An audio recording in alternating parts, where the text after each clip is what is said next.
Baik, Assalamualaikum warahmatullahi wabarakatuh.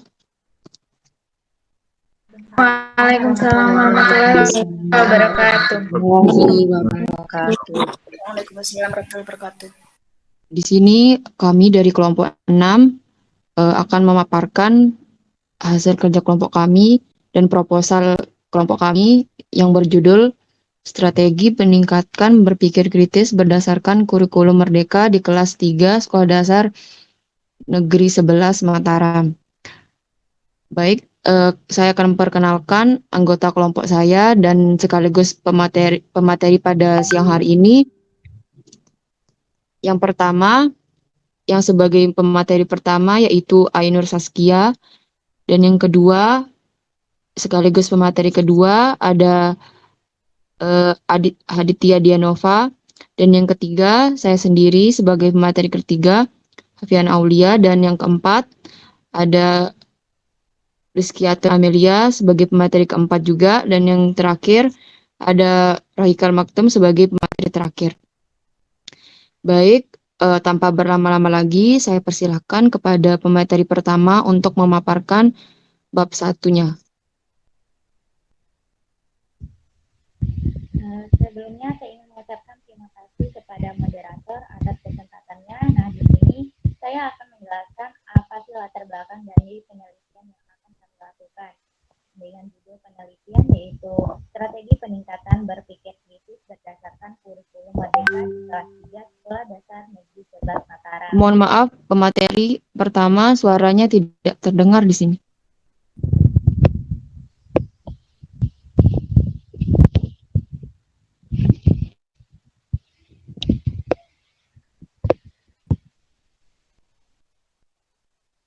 Apa masih belum terdengar?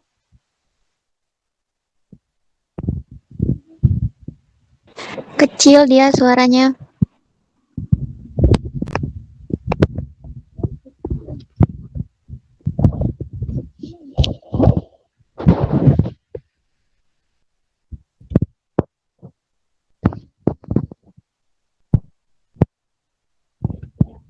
Sebelumnya saya ucapkan terima kasih kepada saudari moderator atas kesempatannya. Terdengar? Apa terdengar? Masih kurang jelas terdengar.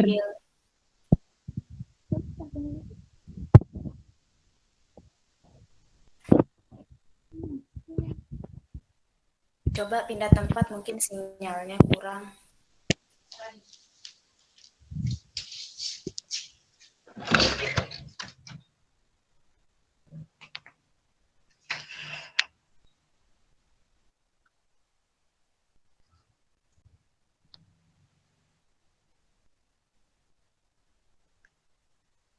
Sebelumnya saya ucapkan terima kasih kepada moderator atas kesempatannya.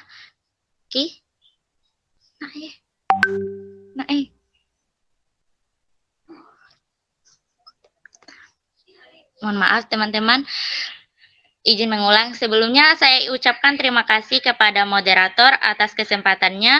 Nah, di sini saya akan menjelaskan apa sih latar belakang dari penelitian yang akan kami lakukan dengan judul penelitian Strategi Peningkatan Berpikir Kritis Berdasarkan Kurikulum Merdeka di kelas 3 Sekolah Dasar Negeri 11 Mataram.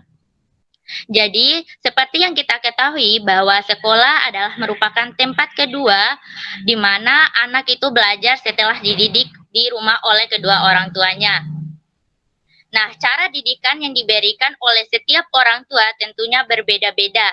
Mungkin ada yang dididik dengan sabar, lemah lembut, penuh kasih sayang, marah-marah, bahkan ada yang dididik dengan cara otoriter.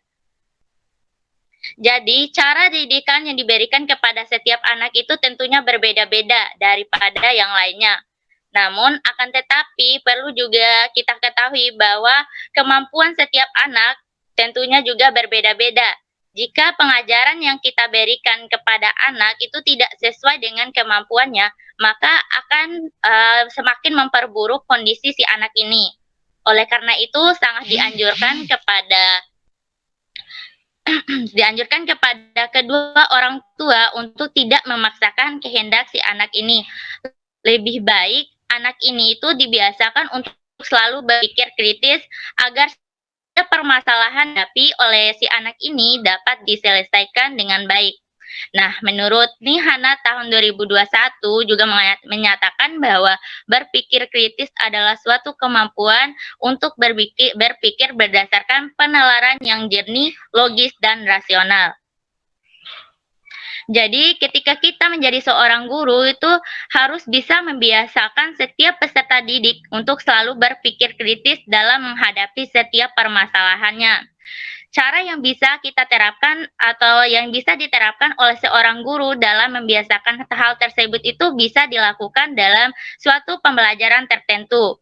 Hal tersebut bisa dilakukan oleh seorang guru dengan menggunakan suatu model pembelajaran terhadap peserta didik.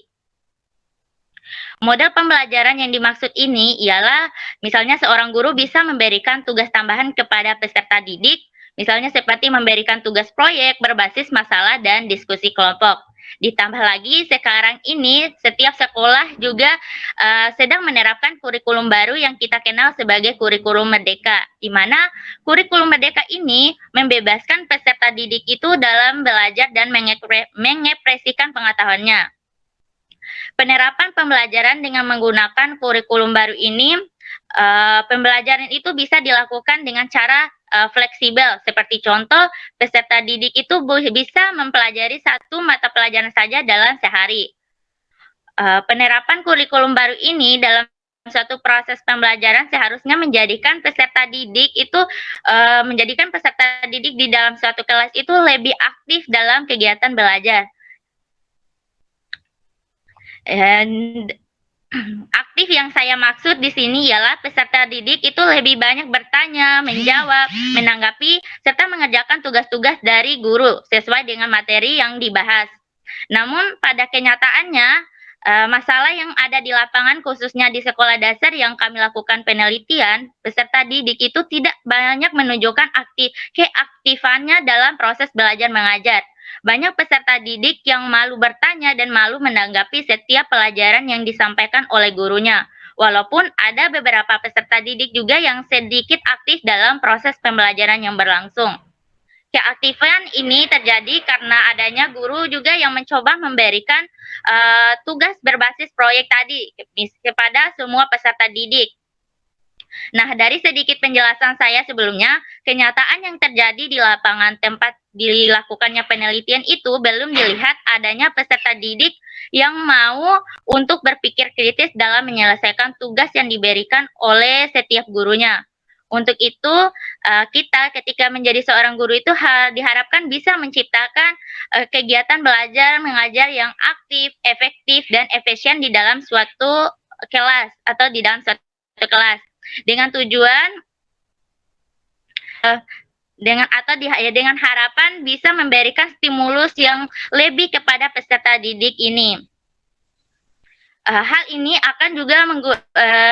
dilakukan akan menggugah rasa ingin tahu kepada peserta didik akan hal-hal baru. Selain itu juga guru harus bisa memberikan kesempatan yang sama pada setiap peserta didik untuk mengeluarkan pendapatnya. Selain itu juga guru perlu memperhatikan metode, model, dan media pembelajaran yang tepat dalam menyelesaikan materi pembelajaran sesuai dengan tugas guru sebagai pendidik. Dan sebagai seorang pendidik, tentu masalah tersebut sangatlah penting untuk segera diatasi, karena jika dibiarkan akan semakin merusak masa depan generasi penerus bangsa secara perlahan. Ditambah lagi dengan perkembangan zaman yang semakin canggih dan modern, di mana semua yang kita butuhkan itu sudah tersedia dengan instan tanpa harus bersusah payah keluar dari rumah. Nah, dari hal tersebut juga dapat memberikan dua dampak terhadap peserta didik. Ada dampak positif dan dampak negatifnya.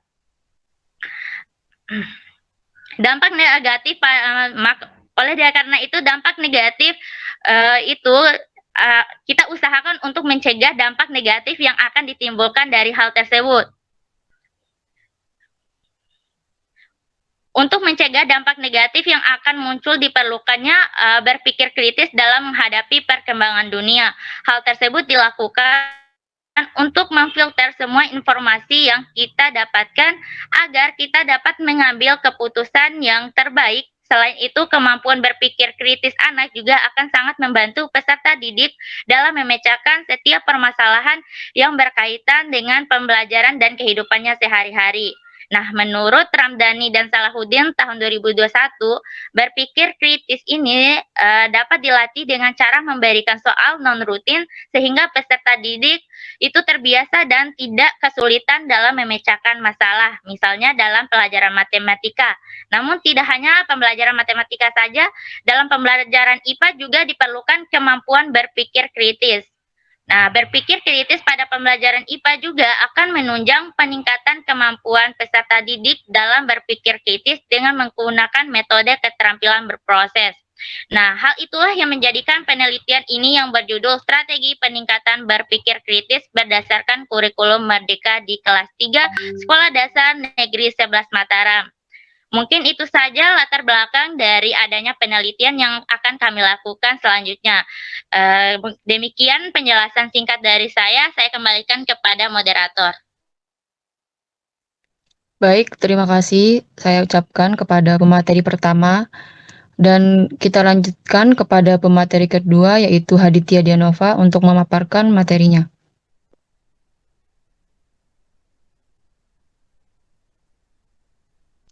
Slide selanjutnya, Afiana.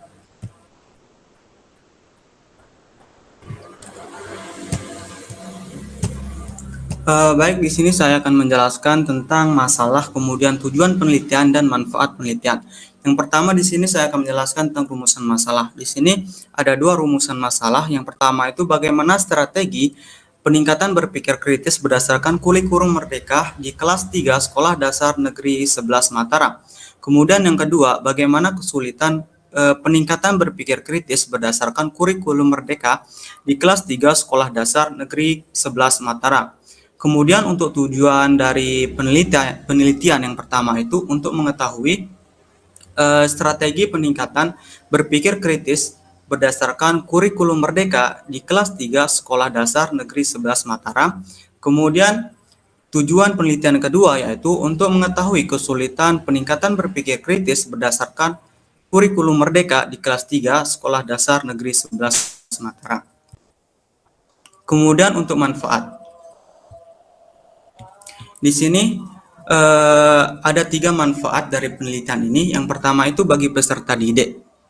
Manfaat penelitian ini bagi peserta didik yaitu adalah untuk meningkatkan kemampuan berpikir kritis dalam proses pembelajaran. Kemudian untuk manfaat yang kedua itu bagi guru sekolah dasar.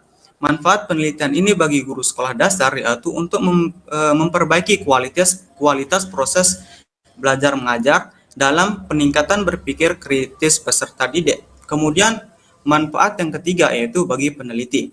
Manfaat penelitian ini bagi peneliti yaitu untuk menambah wawasan mengenai strategi peningkatan berpikir kritis yang kedepannya akan sangat berguna saat mengajar peserta didik di sekolah dasar. Mungkin sekian yang dapat saya sampaikan, saya kembalikan ke moderator. Baik, terima kasih kepada pemateri kedua, yaitu Haditya Dianova telah menyampaikan materinya. Selanjutnya, materi yang ketiga akan saya sampaikan sendiri. Selanjutnya, kita beralih ke bab 2, yaitu kajian teori. Nah, pada kajian teori ini, kami mengambil 2 variabel, yaitu yang pertama, ada pengertian dari berpikir kritis atau deskripsi berpikir kritis itu sendiri. Dan yang kedua, ada tentang kurikulum merdeka. Bagian-bagian yang akan kami sampaikan pada bab kajian teori tentang deskripsi teorinya, pengertian berpikir kritis, ciri-ciri berpikir kritis, tujuan, dan indikator berpikir kritis itu sendiri. Baik, kita langsung saja ke pengertian berpikir kritis. Berpikir kritis adalah sebuah proses intelektual dengan melakukan pembuatan konsep atau penerapan dan melakukan sintesis dan mengevaluasi informasi yang diperoleh dari observasi, pengalaman, refleksi, pemikiran, atau komunikasi dengan dasar untuk meyakini serta melakukan suatu tindakan. Pemaparan tadi menurut Lismaya tahun 2019. Kemampuan berpikir kritis adalah berpikir wajar, beralasan reflektif, berfokus pada keputusan seseorang dari sebuah keadaan yang memiliki indikator kejelasan dasar, inferensi, dan interaksi. Itu menurut Tumanggor 2000 pada tahun 2021. Dan adapun menurut penelitian lain yaitu Nurmajan pada tahun 2021 yang mengatakan bahwa berpikir kritis atau critical thinking adalah salah satu proses berpikir tingkat tinggi atau yang lebih dikenal dengan istilah HOTS atau HOTS, yaitu Higher Order Thinking Skill. Beberapa pengertian lain dikemukakan oleh Aryani, Kristiani Setiawan, Sumiarti, dan Wianti pada tahun 2022. Mereka memaparkan bahwa kemampuan berpikir kritis adalah aktivitas mental yang dilakukan untuk mengevaluasi kebenaran sebuah pernyataan yang terdiri dari keterampilan menganalisis, melakukan sintesis, keterampilan memahami, dan memecahkan masalah, serta terampil menyimpulkan. Nah, dari beberapa pendapat tersebut, dapat disimpulkan bahwa berpikir kritis adalah kemampuan seseorang untuk menganalisis, mengkonstruksi data, bukti, dan fakta yang ada untuk menghasilkan kesimpulan dalam mempertimbangkan sesuatu keputusan. Baik, selanjutnya yaitu ciri-ciri dari berpikir kritis itu sendiri. Menurut Ibeck dan ASEAN pada tahun 2016 dalam Tumanggor 2021, karakteristik atau ciri-ciri kemampuan berpikir kritis yaitu yang pertama adalah mengenal masalah. Yang kedua yaitu menentukan cara-cara yang dapat dipakai untuk menangani masalah-masalah tersebut. Yang ketiga, mengumpulkan dan menyusun informasi-informasi yang diperlukan. Yang keempat, mengenal asumsi-asumsi dan nilai-nilai yang tidak dinyatakan. Yang kelima, memahami dan menggunakan bahasa yang tepat, jelas, dan kritis. Yang keenam, menilai fakta dan mengevaluasi pertanyaan-pertanyaan. Yang ketujuh, mengenal adanya hubungan yang logis antara masalah-masalah. Yang kedelapan, menarik kesimpulan dan kesamaan-kesamaan yang diperlukan. Yang kesembilan, menguji kesamaan-kesamaan dan yang kesembilan, menguji kesamaan-kesamaan yang diambil seseorang. Yang ke-10, menyusun kembali pola-pola keyakinan seseorang berdasarkan pengalaman yang lebih luas.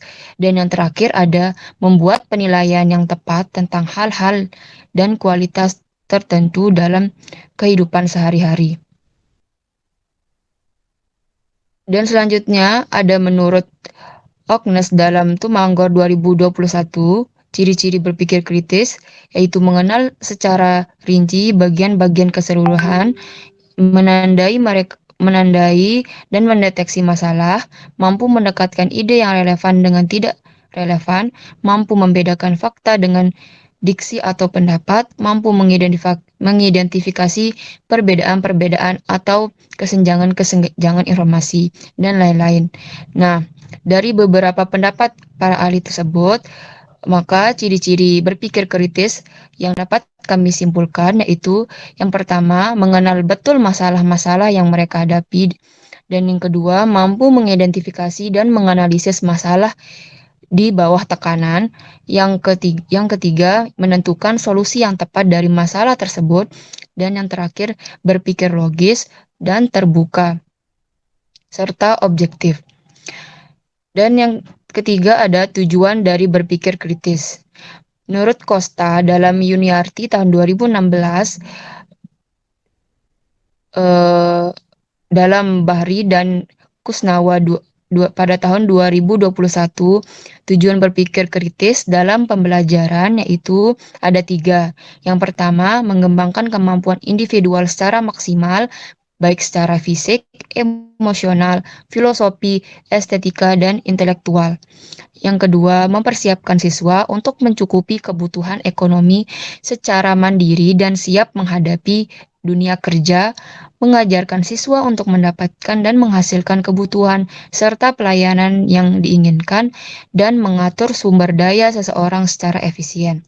Dan yang ketiga, mengutamakan tanggung jawab untuk berpartisipasi aktif dalam masyarakat, yaitu menciptakan lingkungan yang kondusif untuk kelangsungan hidup manusia dan menggunakan secara efektif untuk komunitas yang lebih sejahtera. Dan ada juga pendapat Fitria dan Widya pada tahun 2020 tentang berpikir kritis. Beliau mengatakan ada 4 ciri-ciri berpikir kritis, yaitu untuk mencapai penilaian yang kritis, memakai standar penilaian sebagai hasil dari berpikir kritis, menetapkan berbagai strategi yang tersusun dan memberikan alasan. Yang keempat, mencari dan menghimpun informasi yang dapat dipercaya. Nah, menurut Bahari, dalam Kusnawa 2021 berpendapat bahwa berpikir kritis memiliki manfaat yang mudah memahami sudut pandang orang lain, menjadi rekan kerja yang baik, lebih mandiri, sering menemukan peluang baru, meminimalkan salah persepsi, tidak mudah ditipu, banyak alternatif jawaban dan ide kreatif. Berdasarkan pernyataan-pernyataan tersebut, dapat kami simpulkan bahwa tujuan berpikir dan manfaat berpikir kritis itu adalah untuk memaksimalkan kemampuan setiap individu agar menjadi insan yang kreatif, inovatif, bertanggung jawab, dan mandiri dalam menghadapi masalah kehidupan sehari-hari. Selanjutnya, ada indikator berpikir kritis, yaitu menurut Fashions dalam Bahri dan Kusnawan pada tahun 2021, yaitu di sini ada 5. Yang pertama ada interpretation, analysis, evaluation, inference, explanation, dan yang terakhir self-regulation. Saya jelaskan secara singkat bagian-bagian tadi. Yang pertama ada interpretation, yaitu kemampuan seseorang untuk memahami dan mengekspresikan maksud dari suatu situasi. Dan yang kedua ada analisis, yaitu kemampuan seseorang untuk menghasilkan kesimpulan berdasarkan hubungan yang antara informasi dan konsep. Yang ketiga ada evaluasi, kemampuan seseorang untuk menilai kredibilitas dari suatu pernyataan atau representasi lain dari pendapat seseorang. Yang keempat ada inference, yaitu kemampuan seseorang untuk mengidentifikasi elemen-elemen yang dibutuhkan dalam membuat kesimpulan yang rasional. Bentar.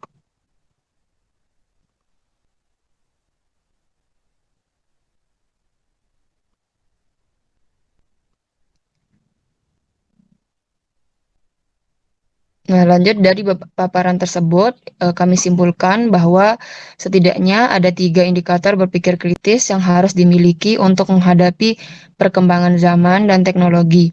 Indikator tersebut yaitu kemampuan memahami masalah dan kondisi lingkungan sekitar, lebih bagus lagi yang cakupannya lebih luas. Kemudian kemampuan menganalisis penyebab, dampak, dan akibat yang akan ditimbulkan dari masalah tersebut. Dan yang terakhir, kemampuan untuk menyimpulkan sekaligus membuktikan apa yang telah dilakukan sebelumnya sehingga tidak ada dampak buruk yang terjadi. Deskripsi teori yang kedua ada tentang kurikulum merdeka, yaitu yang pertama pengertian. Pengertian kurikulum merdeka menurut Anggraini, Misiono, Mulia, dan Nuryani pada tahun 2022, yaitu kurikulum merdeka adalah kurikulum dengan pembelajaran yang beragam dengan pada konten-konten esensial agar peserta didik memiliki cukup waktu untuk mendalami konsep dan menguatkan kompetensi maksud saya. Nah, merdeka yang dimaksud di sini adalah dalam sehari penuh, peserta didik ini boleh belajar matematika saja atau mata pelajaran yang lainnya. Untuk mata pelajaran yang tidak seperti kurikulum 2013 yang tergabung dalam suatu pembelajaran, mata pelajaran pada kurikulum merdeka ini berdiri sendiri tanpa ada gandengan dengan mata pelajaran yang lain. Jadi, walaupun demikian, tetap terjadi penguatan pendidikan atau PPK dalam satu proses pembelajaran tersebut. Namun dalam kurikulum Merdeka ini disebut juga proyek penguatan profil pembelajaran Pancasila yaitu P5. Sedangkan menurut Mubarak pada tahun 2022, kurikulum Merdeka adalah sebuah nama kurikulum baru yang telah disahkan sebagai kurikulum penyempurnaan dari kurikulum 2013 dan kurikulum darurat. Jadi dapat disimpulkan bahwa kurikulum Merdeka ini adalah kebijakan penyempurnaan untuk kurikulum 2013 dan kurikulum-kurikulum sebelumnya yang memerdekakan peserta didik itu dalam mengembangkan kemampuan secara mendalam mereka. Yang kedua ada karakteristik dari kurikulum Merdeka.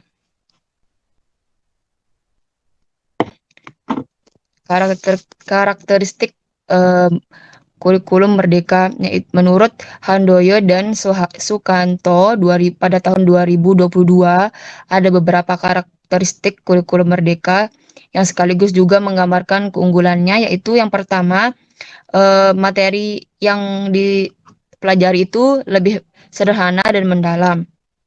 Nah, dalam kurikulum Merdeka ini dilakukan pengurangan materi secara signifikan. Materi-materi yang disajikan itu dibatasi materi yang lebih esensial. Nah, jadi pengurangan substansi materi tersebut memberikan kesempatan bagi peserta didik itu untuk mendalami materi lebih leluasa. Jadi mereka dapat belajar lebih mendalam dengan suasana yang lebih tenang, lebih tidak tergesa-gesa, dan lebih menyenangkan. Karena siswa itu memiliki waktu belajar yang cukup untuk menyelesaikan satu mata pelajaran yang dipikirkannya. Yang kedua ada lebih merdeka. Nah, pada kurikulum sebelumnya peminatan dilakukan sejak awal siswa masuk ke dalam kelas 1. Namun pada kurikulum Merdeka ini peserta didik diberi kesempatan untuk lebih leluasa untuk memilih mata pelajaran yang diminatinya sesuai bakat dan aspirasinya. Sedangkan bagi guru dapat mengajar sesuai tahap capaian dan perkembangan peserta didik. Nah, selain itu, sekolah berwenang untuk mengembangkan dan mengelola kurikulum dan pembelajaran sesuai karakteristik peserta didik dari satuan pendidikan tersebut. Yang ketiga ada lebih relevan dan interaktif. Nah, dalam kurikulum ini implementasinya menggunakan pendekatan proyek dengan isu-isu karakter kompetensi profil pelajar Pancasila. Nah, siswa itu dibentuk kelompok untuk mengenali permasalahan yang sedang terjadi.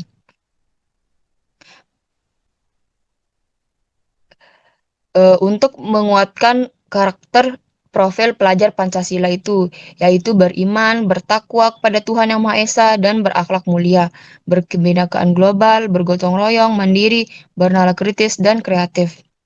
Nah, sedangkan menurut Kemendikbud pada tahun 2022, karakteristik utama dari kurikulum ini yang mendukung pemulihan pembelajaran ada 3, yaitu pembelajaran berbasis proyek, untuk mengembangkan soft skill dan karakteristik suatu profil pelajar Pancasila.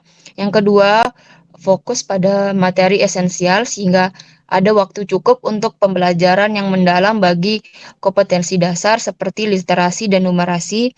Dan yang ketiga, fleksibilitas bagi guru untuk melakukan pembelajaran yang terdiferensiasi sesuai dengan kemampuan peserta didik dan melakukan penyesuaian dengan konteks dan muatan lokal. Nah, dari pendapat tersebut dapat kami simpulkan bahwa karakteristik kurikulum Merdeka yaitu luas, pembelajarannya lebih banyak menggunakan proyek, simpel, mendalam, dan bebas. Selanjutnya, yang terakhir ada struktur kurikulum Merdeka pada SD atau Madrasah Ibtidaiyah. Menurut Keputusan Menteri Pendidikan dan Kebudayaan Riset dan Teknologi pada tahun 2022, struktur kurikulum di SD atau MI dibagi menjadi 3. dibagi menjadi 3 fase. Yang pertama ada fase A, fase B, dan fase C. Nah, fase A ini untuk kelas 1 dan kelas 2, fase B ini untuk kelas 3 dan kelas 4, fase C untuk kelas 5 dan kelas 6. Sedangkan menurut keputusan Menteri Pendidikan, pendapat lain menurut keputusan Menteri Pendidikan dan Kebudayaan, Riset dan Teknologi pada tahun 2022, SD dan MI dapat mengorganisasikan muatan pembelajaran menggunakan pendekatan mata pelajaran atau tematik yang selanjutnya memiliki proporsi beban belajar di SD atau MI, yakni terbagi menjadi 3, yaitu pembelajaran intrakurikuler, proyek penguatan profil Pancasila, dan dialokasikan sekitar 20% beban belajar bertahun. Selanjutnya, sesuai dengan keputusan Menteri dan Pendidikan, Kebudayaan, Riset dan Teknologi pada tahun 2022. Lalu ganti slide.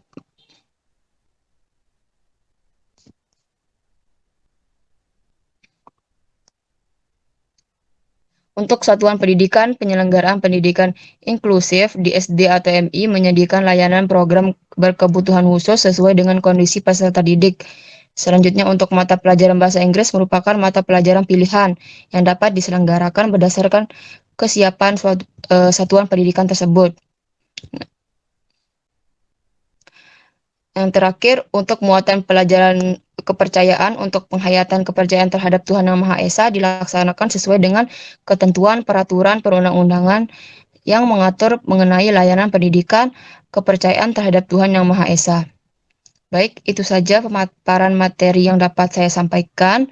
Saya lanjutkan kepada pemateri keempat, yaitu Rizkyatun Amelia.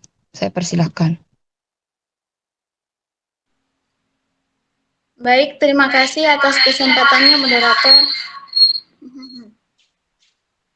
Di sini saya akan membahas mengenai penelitian yang relevan. Terdapat 4 penelitian menurut para ahli, yaitu yang pertama penelitian menurut Deswayati tahun 2018 tentang strategi untuk meningkatkan kemampuan berpikir kritis melalui pemecahan masalah kuliah, yang menyatakan bahwa strategi pemecahan masalah berpengaruh terhadap kemampuan berpikir kritis siswa pada mata pelajaran pendidikan agama Islam dan budi pekerti. Dalam penelitian ini dijelaskan juga 4 langkah dalam memecahkan masalah, yaitu C. Understanding the problem, plan, devising plan, do, carrying out the plan, dan check, looking back. Selanjutnya, penelitian yang kedua yaitu menurut Nurisko pada tahun 2021 tentang berpikir kritis dalam pembelajaran IPA, yang menyatakan bahwa berpikir kritis adalah suatu proses mencari, menghasilkan, menganalisis, mengumpulkan, dan mengkonsep informasi sebagai sebuah acuan dengan kesadaran pribadi dan kemampuan untuk meningkatkan kreativitas dalam menghadapi suatu permasalahan. Jadi, berpikir kritis diperlukan dalam pembelajaran IPA untuk mempersiapkan siswa agar menjadi pemecah masalah yang tangguh, pembuat keputusan yang matang, dan orang yang tak pernah berhenti belajar. Penting bagi siswa untuk menjadi seorang pemikir mandiri, sejalan dengan meningkatnya jenis pekerjaan ke depannya, yang membutuhkan para pekerja handal dan memiliki kemampuan berpikir kritis. Selanjutnya, penelitian menurut Saputra pada tahun 2015 tentang peningkatan kemampuan berpikir kritis menggunakan model problem-based learning pada pembelajaran tematik terpadu di sekolah dasar, yang menyatakan bahwa kemampuan berpikir kritis dengan menggunakan model problem-based learning pada pembelajaran tematik terpadu layak dipertimbangkan oleh guru, terutama pada tingkat sekolah dasar, untuk menjadi alternatif dan referensi. Kemudian untuk menerapkannya, lebih baik dipahami terlebih dahulu langkah-langkah dengan menggunakan problem-based learning. Lalu, pada penelitian yang terakhir, menurut Hadiansyah, Hernawan, dan Merliani, Prihantini, dan Sumarsi pada tahun 2022, tentang analisis implementasi kurikulum merdeka di sekolah penggerak sekolah dasar, yang menyatakan bahwa dari hasil penelaahan dalam penelitian ini ditemukan adanya kurikulum merdeka sebagai acuan di sekolah penggerak, yang menghasilkan siswa berakhlak mulia, mandiri, bernalar kritis, gotong royong, dan rasa kebinekaan. Selain itu, dengan adanya kurikulum merdeka, merubah sekolah yang biasa tersebut menjadi luar biasa. Berdasarkan data-data yang saya sebutkan tadi, dapat disimpulkan bahwa berbagai macam strategi dalam peningkatan kemampuan berpikir kritis diperlukan dalam kegiatan belajar mengajar di sekolah dasar. Tidak banyak dari strategi tersebut dapat berjalan dengan maksimal pada semua mata pelajaran. Dalam pelaksanaan strategi tersebut diperlukan juga analisis yang tepat dan matang agar berjalan sebagaimana mestinya. Maka dari itu diperlukan kreativitas dan inovasi yang baik agar strategi peningkatan kemampuan berpikir kritis di sekolah dasar dapat ditemukan. Kemudian dengan adanya kurikulum merdeka ini akan membantu peserta didik dalam peningkatan berpikir kritis. Slide selanjutnya.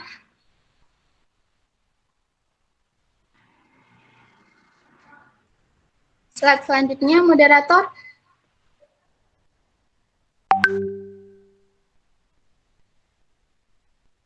Baik, penjelasan selanjutnya yaitu mengenai metode penelitian.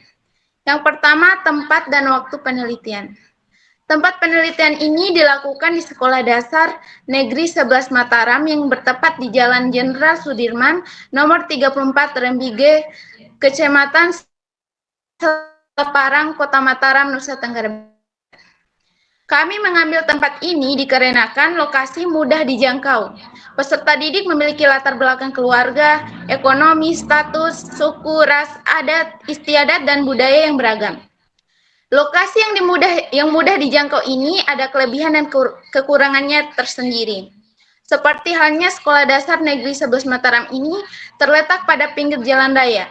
Hal itulah yang perlu diperhatikan agar tidak terjadinya dampak negatif pada peserta didik.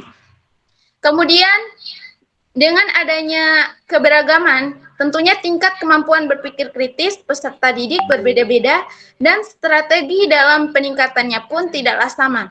Maka dari itu, kami menetapkan tempat penelitian di Sekolah Dasar Negeri 11 Mataram. Kemudian untuk waktu penelitiannya dilakukan pada tahun ajaran 2023 yang saat ini menjabat sebagai kepala sekolah adalah Ibu Hajah Baik Johri Uyuni. Kedatangan kami membawa banyak gebrakan baru di Sekolah Dasar Negeri 11 Mataram yang awalnya tidak ada gerakan literasi, sekarang menjadi hal biasa pada peserta didik. Kemudian mengenai latar penelitian, sekolah yang menjadi tempat penelitian memiliki berbagai macam program untuk meningkatkan kemampuan peserta didiknya. Salah satu program yang paling menonjol adalah gerakan literasi. Gerakan ini diterapkan pada semua peserta didik di sekolah. Pada awalnya, perpustakaan di sekolah ini berada di belakang dan sangat jarang peserta didik mampir untuk sekedar membacanya. Buku-buku yang terdapat pada perpustakaan tersebut banyak yang berdebu dan hampir rusak dimakan rayap. Setelah adanya gebrakan baru, perpustakaan tersebut berubah menjadi balai baca yang nyaman dihuni. Banyak peserta didik yang mampir membaca buku cerita dan pembelajaran. Tempatnya juga dipindah yang awalnya di belakang, sekarang berada di samping halaman sekolah. Tidak hanya itu, samping balai baca juga terdapat panggung untuk peserta didik mengekspresikan kemampuannya. Kemudian selanjutnya yaitu metode dan prosedur penelitian. Adapun metode penelitian yang digunakan oleh kami ialah deskriptif dengan menggunakan pendekatan kualitatif. Penelitian kualitatif adalah pendekatan yang digunakan untuk mendeskripsikan permasalahan. Penelitian kualitatif lebih menekankan pada kualitas daripada kuantitas permasalahan yang diteliti. Hal itu dikarenakan pencarian informasi mengenai permasalahan dilakukan sampai jenuh. Jenuh yang dimaksud ialah sampai tidak ditemukan lagi informasi baru tentang masalah yang digali. Maka dari itu, penelitian kualitatif tidak menggunakan perhitungan yang akan menghasilkan angka seperti pada kuantitatif. Kemudian, metode deskriptif merupakan salah satu dari beberapa jenis penelitian kualitatif. Penelitian deskriptif merupakan penggambaran atau mendeskripsikan mengenai masalah yang akan diteliti ke depannya. Nah, penelitian ini bertujuan untuk mendeskripsikan, menggambarkan atau mendeskripsikan tentang strategi peningkatan berpikir kritis berdasarkan kurikulum Merdeka pada kelas 2 Sekolah Dasar 11 Mataram. Kemudian yang terakhir yaitu prosedur penelitian. Adapun langkah-langkah dalam penelitian deskriptif yaitu terdapat 7 poin, yaitu yang pertama merumuskan masalah, yang kedua tujuan penelitian, yang ketiga merumuskan hipotesis dari permasalahan yang diteliti, yang keempat menetapkan cara mengumpulkan data, yang kelima melakukan pengumpulan data, yang keenam mengolah serta menganalisis data yang didapatkan, dan yang terakhir menarik kesimpulan. Mungkin itu saja yang bisa saya sampaikan. Kemudian selanjutnya saya kembalikan kepada saudari moderator. Baik, terima kasih kepada pemateri keempat. Kita lanjutkan kepada pemateri kelima dan sekaligus pemateri terakhir oleh Roikal Maktum. Saya persilahkan. Terima kasih moderator atas kesempatan yang telah diberikan. Saya akan melanjutkan penjelasan yang sebelumnya, yaitu sekarang mengenai data dan sumber data. Nah, di sini data yang didapatkan ini berasal dari berbagai sumber. Jadi di sini kami mengambil dari dua sumber, yaitu data primer dan data sekunder. Jadi data primer adalah data yang didapatkan dari orang pertama yang ada pada tempat peristiwa dan kejadian permasalahan tersebut. Dan yang kemudian data yang kedua yaitu data sekunder adalah orang kedua yang secara tidak langsung mengetahui dan terlibat dalam permasalahan tersebut. Hal ini terjadi karena mendengarkan cerita dari seseorang atau melihat dokumen-dokumen seperti foto, video, rekaman suara, serta catatan-catatan terkait permasalahan tersebut. Kemudian sumber data. Sumber data dalam penelitian ini adalah aktivitas yang berada di sekolah, tempat penelitian kami, kemudian dokumentasi dan informan. Jadi, pertama, aktivitas di sekolah didapatkan informasinya melalui observasi dan wawancara.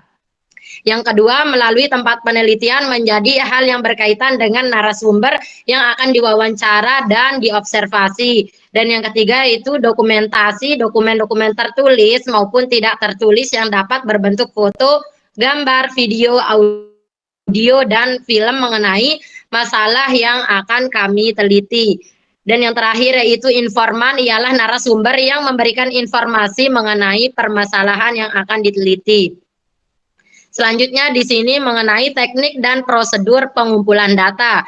Teknik pengumpulan data yang kami gunakan di sini terdapat 3. Yang pertama itu observasi, yang kedua wawancara, dan yang ketiga dokumentasi. Jadi observasi adalah pengumpulan data di lapangan dengan cara mengamati peristiwa atau kejadian yang sesuai dengan permasalahan yang diteliti. Kemudian wawancara. Wawancara adalah kegiatan bertanya yang dilakukan oleh peneliti dengan narasumber.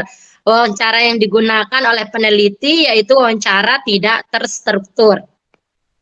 Dan yang terakhir yaitu dokumentasi adalah bukti tertulis maupun tidak tertulis berupa foto, gambar, video, dokumen, naskah, audio, dan kaset yang sangat menunjang peneliti saat mengolah dan menganalisis data yang didapatkan setelah keluar dari lapangan.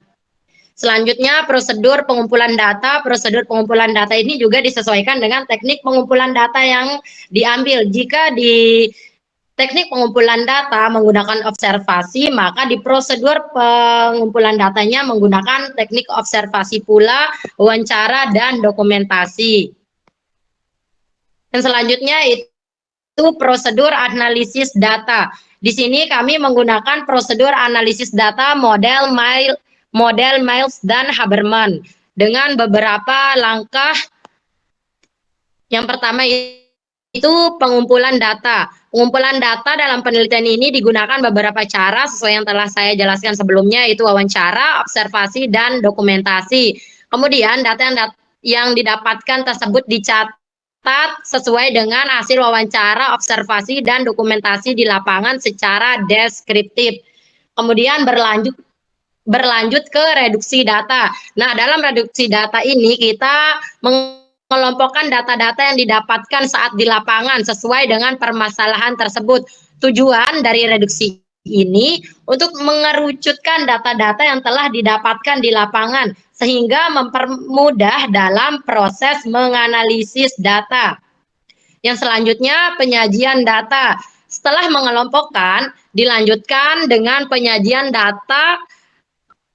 Penyajian data ini bertujuan untuk memudahkan dalam penarikan kesimpulan mengenai masalah yang diteliti. Dan yang terakhir yaitu penarikan kesimpulan atau verifikasi. Nah, penarikan kesimpulan atas penyajian data yang telah dilakukan sebelumnya. Penarikan kesimpulan dalam hal ini dilakukan secara singkat, padat, dan jelas. Kesimpulan yang telah dibuat diperlukan verifikasi untuk memastikan kebenaran dan kesesuaiannya sehingga validitasnya terjamin. Untuk memverifikasi kesimpulan tersebut bisa dilakukan dengan mengulang langkah yang sebelumnya dilakukan. Hal inilah yang menjadi salah satu ciri khas dari model analisis interaktif Miles dan Habermas. Dan yang terakhir yaitu pemeriksaan keabsahan data. Di sini kami mengambil teknik triangulasi. Ada 3. Yang pertama, triangulasi teknik. Di sini merupakan penggunaan beragam teknik pengujian data dari sumber yang sama dengan teknik yang berbeda. Yang kedua, triangulasi sumber. Merupakan proses uji keabsahan data dengan cara mengonfirmasi data penelitian yang sudah diperoleh pada sumber berbeda. Dan yang terakhir, triangulasi waktu ini dilakukan untuk pengujian data dengan cara mengonfirmasi data yang sudah diperoleh pada waktu yang berbeda. Waktu dalam penelitian sangatlah krusial karena akan mempengaruhi data yang didapatkan oleh peneliti. Itu saja yang bisa saya sampaikan. Saya kembalikan ke moderator. Baik, terima kasih kepada Rahikal Maktum sekaligus materi terakhir kita pada siang hari ini.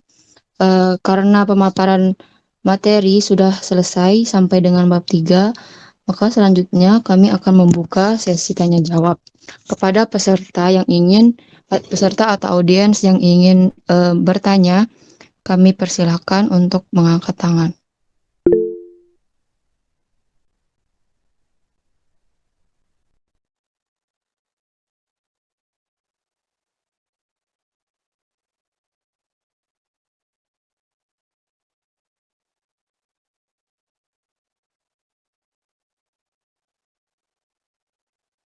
Baik, saya persilahkan kepada Febri Anggraini sebagai penanya pertama, yang kedua ada Diki Wahyudi, yang ketiga kepada Dea Harpina.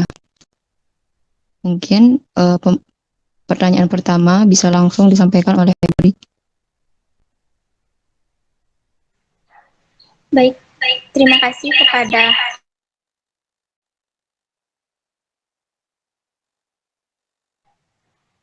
terima kasih kepada moderator karena sudah memberikan kesempatan.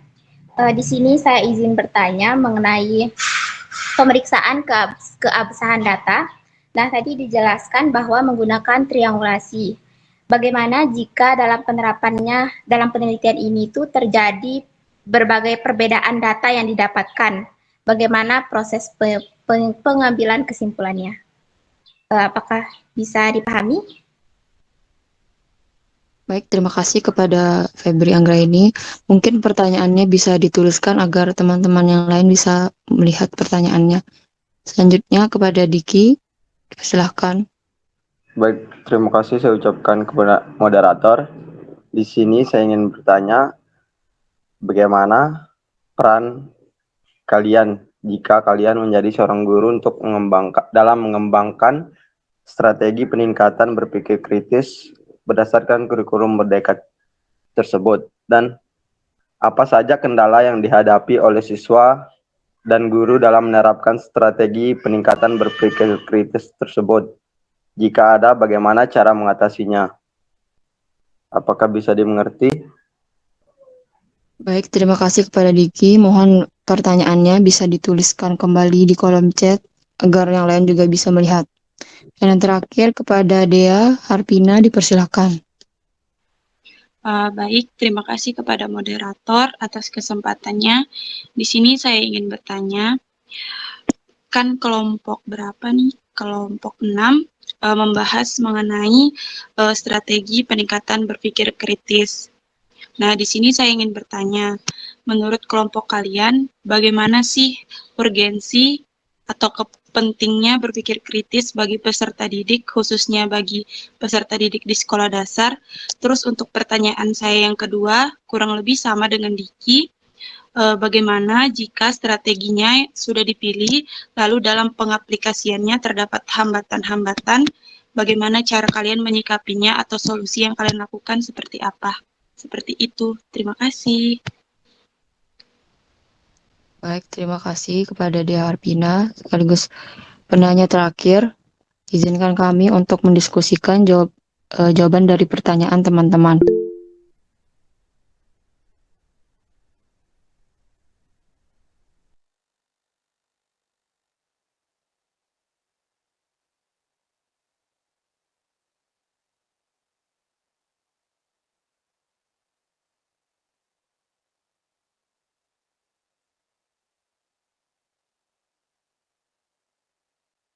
Jawab Yana.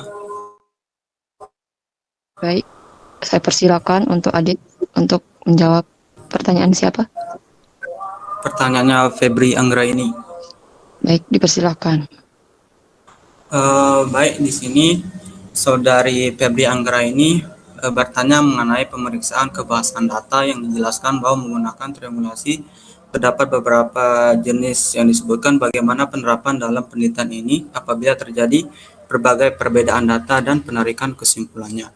Baik, di sini saya mencoba untuk menjawab pertanyaan tersebut dari jadi penerapan triangulasi dalam penelitian ini ketika terjadi perbedaan data adalah dengan menganalisis perbedaan tersebut secara kritis dan reflektif, di mana kita harus mencari kemungkinan penyebab perbedaan tersebut seperti karakteristik sampel, metode pengumpulan data, atau bahkan konteks penelitian yang berbeda, di mana melalui triangulasi dapat mengatasi perbedaan data yang muncul dalam penelitian dan mendapatkan pemahaman yang lebih komprehensif dan validitas. Untuk pengambilan kesimpulan melalui triangulasi dapat dilakukan dengan identifikasi perbedaan dan kesamaan dalam temuan yang dihasilkan dari berbagai metode, sumber data, atau perspektif yang digunakan dalam penelitian. Mungkin sekian yang dapat saya jawab, kurang lebihnya mungkin bisa ditambahkan oleh teman kelompok saya. Sekian, terima kasih.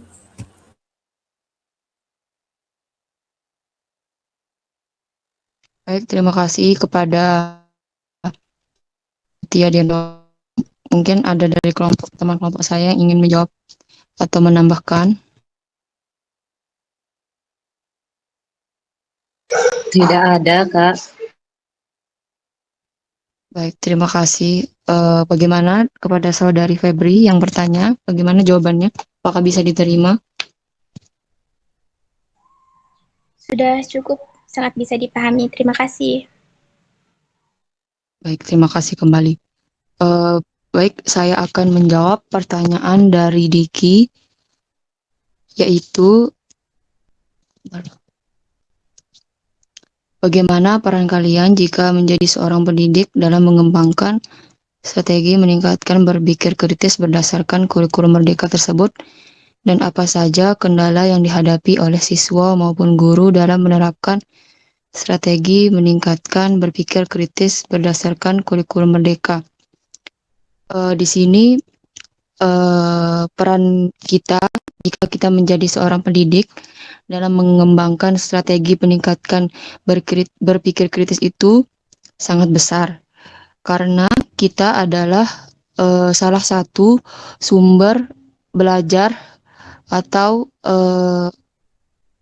pendidik yang akan mendidik siswa kita untuk berpikir kritis ini. Nah, dalam penelitian ini, keinginan peneliti yaitu ingin meningkatkan berpikir kritis berdasarkan kurikulum Merdeka tersebut. Jadi, sebaiknya jika kita menjadi guru, kita harus mempersiapkan atau mengenali bagaimana gaya-gaya belajar peserta didik kita dan bagaimana karakteristik dari setiap peserta didik agar nantinya kita bisa mudah memberikan treatment untuk bagaimana sih yang harus kita lakukan agar siswa kita itu memiliki daya berpikir kritis yang dituntut dalam kurikulum Merdeka tersebut. Nah, terus apa saja kendalanya dari guru? Yang pertama, mungkin karena di Kota Mataram ini kebanyakan kelasnya itu adalah kelas gendut. Jadi itu juga salah satu dari hambatan atau guru itu merasa kewalahan dengan siswanya yang dia hadapi itu banyak gitu. Dan yang kedua, kurikulum Merdeka ini memberikan guru keleluasaan untuk mengembangkan suatu materi yang diajarkan. Jadi kesulitannya adalah guru itu dituntut untuk bagaimana ia dapat berpikir kritis dan dapat juga berpikir secara inovatif bagaimana agar pembelajaran atau materi yang ia akan sampaikan Merdeka ini. Dan yang akan dihadapi siswa yaitu tentunya dalam kurikulum Merdeka ini hanya ada satu muatan pelajaran yang ada. Nah, karena ada satu muatan pelajaran yang ada, menjadikan kurikulum Merdeka ini harus dalam satu mata pelajaran itu harus dibahas tuntas secara mendalam dan terperinci gitu. Mereka itu karena itu adalah pemilihan atau minat yang mereka inginkan, jadi mereka itu dituntut juga setidaknya bisa menguasai atau mempelajari materi atau mata pelajaran yang mereka pilih tersebut.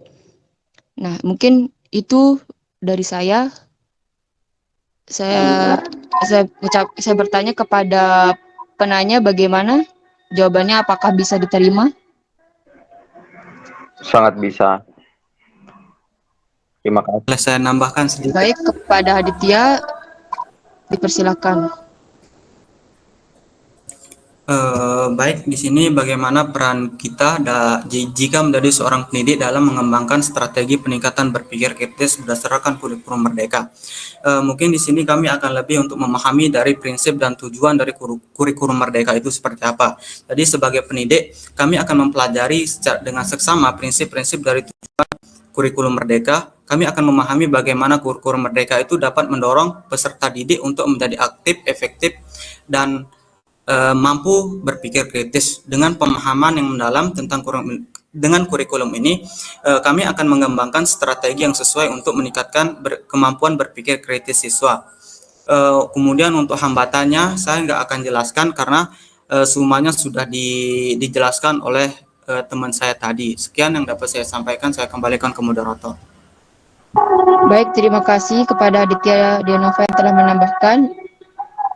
Bagaimana kepada Diki, apakah jawabannya sudah cukup? Sudah cukup. Baik, kita lanjutkan ke pertanyaan terakhir. Saya moderator izin menjawab. Baik, saya dipersilahkan untuk menjawab. Oke, terima kasih. Jadi saya di sini izin menjawab mengenai pertanyaan bagaimana urgensi berpikir kritis bagi peserta didik terutama yang berada di sekolah dasar.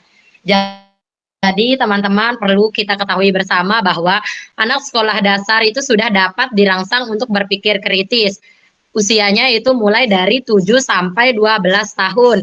Pada usia tersebut anak-anak sudah memiliki fungsi ingatan, imajinasi, dan pikirannya mulai berkembang. Di saat itulah sangat cocok untuk dirangsang atau diajarkan tentang berpikir kritis. Jadi di sini untuk urgensi dari berpikir kritis itu sendiri bagi peserta didik sekolah dasar adalah untuk mempersiapkan mereka mampu menghadapi berbagai permasalahan akademik maupun bidang non-akademik agar dapat terselesaikan dengan baik dari segala penyelesaian yang paling baik. Kemudian selain itu berpikir kritis juga dapat menggali kemampuan yang terdapat dalam diri peserta didik untuk dikembangkan sebagai modal untuk menghadapi kehidupan ke depannya. Dengan adanya kemampuan berpikir kritis, peserta didik akan memandang permasalahan yang ada dari berbagai arah.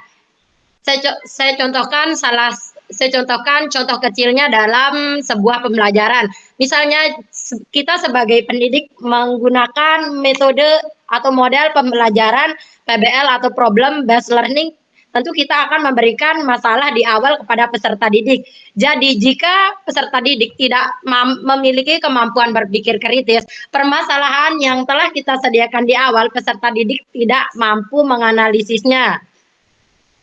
Itu saja yang bisa saya sampaikan, moderator. Terima kasih. Izin menambahkan. Baik, saya serahkan kepada teman kelompok saya yang ingin menambahkan. Dipersilakan. Yaitu pertanyaannya, bagaimana urgensi penelitian berpikir kritis terhadap peserta didik di sekolah dasar? Nah, yaitu ada beberapa alasan mengapa penelitian berpikir kritis itu penting bagi peserta didik. Yang pertama, pembangunan kemampuan berpikir.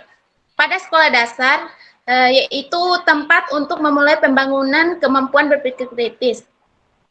Karena kenapa? Pada peserta didik pada usia tersebut memiliki kemampuan berpikir yang berkembang pesat dan mampu mengasimilasi konsep-konsep baru. Dengan mempelajari dan melatih berpikir kritis sejak dini, mereka dapat membangun dasar yang kuat untuk perkembangan intelektual mereka di masa depan. Terus yang kedua, yaitu pengembangan pemecahan masalah. Berpikir kritis membantu peserta didik sekolah dasar dalam mengembangkan kemampuan pemecahan masalah. Mereka diajarkan untuk menganalisis masalah, mengidentifikasi informasi yang relevan, dan menghasilkan solusi yang kreatif. Kemampuan ini akan berguna dalam situasi sehari-hari, baik dalam menghadapi masalah maupun situasi sosial. Terus yang ketiga yaitu pengembangan keterampilan literasi. Berpikir kritis membantu peserta didik dalam memahami dan mengevaluasi teks-teks yang mereka baca. Mereka diajarkan untuk melihat sudut pandang penulis, mengenali argumen, dan mengevaluasi informasi yang diberikan.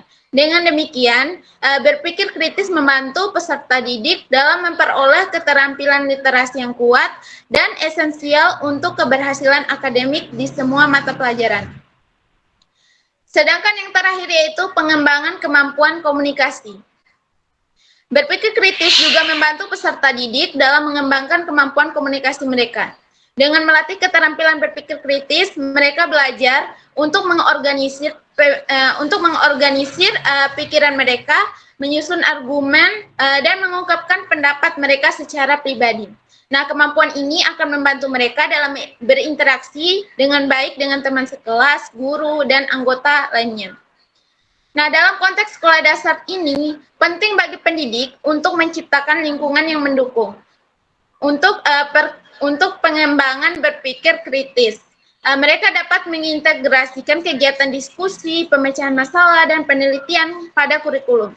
Selain itu juga dapat memberikan umpan balik konstruktif kepada peserta didik untuk membantu mereka memperbaiki dan mengasah kemampuan berpikir kritis mereka.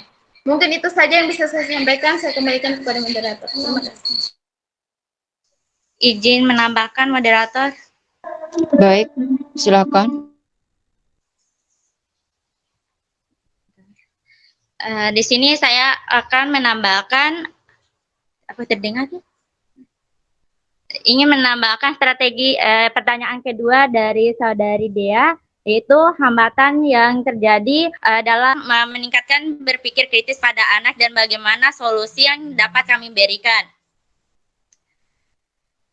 Jadi ada beberapa hambatan yang disebabkan anak itu tidak mau berpikir kritis. Yang pertama itu kurang adanya memahami tujuan dan sasaran yang akan dicapai. Nah, hal ini terjadi ketika guru itu tidak bisa menjelaskan apa sih tujuan dari pembelajaran yang akan dilakukan kepada peserta didik.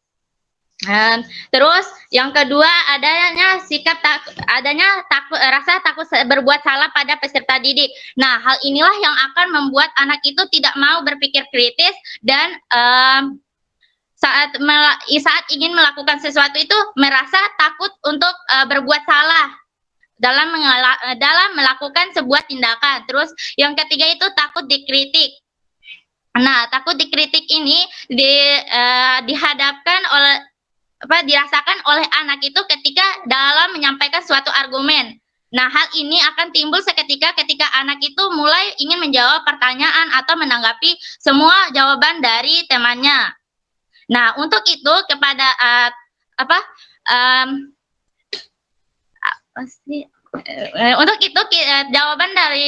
untuk meningkatkan rasa kepercayaan diri atau rasa ingin berpikir kritis pada anak itu dapat kami berikan solusinya, yaitu yang pertama anak itu harus dibiasakan untuk selalu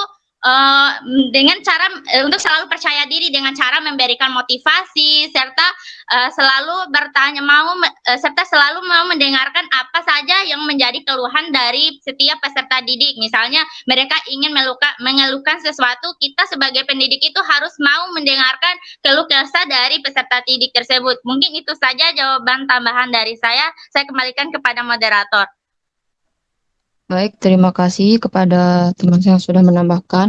Di sini saya akan menambahkan terkait tentang bagaimana yang dapat mempengaruhi berpikir kritis siswa. Nah, di sini ada menurut Siti Mariam pada tahun 2006, di sini dia mengatakan bahwa jika siswa itu tidak bisa berkonsentrasi, maka dalam keadaan itu akan sangat susah ia mampu berpikir kritis, karena seperti yang kita ketahui bahwa berpikir kritis itu memerlukan pemikiran yang harus benar-benar di tingkat lanjut gitu. Jadi kondisi fisik ini sangat mempengaruhi bagaimana daya berpikir kritis seseorang. Dan yang kedua ada terkait motivasi. Nah, motivasi ini juga penting karena jika siswa itu tidak termotivasi untuk berpikir, maka berpikir kritisnya pun tidak bisa meningkat gitu. Nah, kita sebagai pendidik itu diharapkan dapat memotivasi siswa kita bagaimana ia dapat mengerjakan soal dalam belajar dan dalam kegiatan pembelajaran untuk meningkatkan berpikir kritis ini, ia mampu aktif dalam proses tersebut. Dan yang ketiga ada kecemasan. Nah, di sini kecemasan ini masuk ke faktor emosional.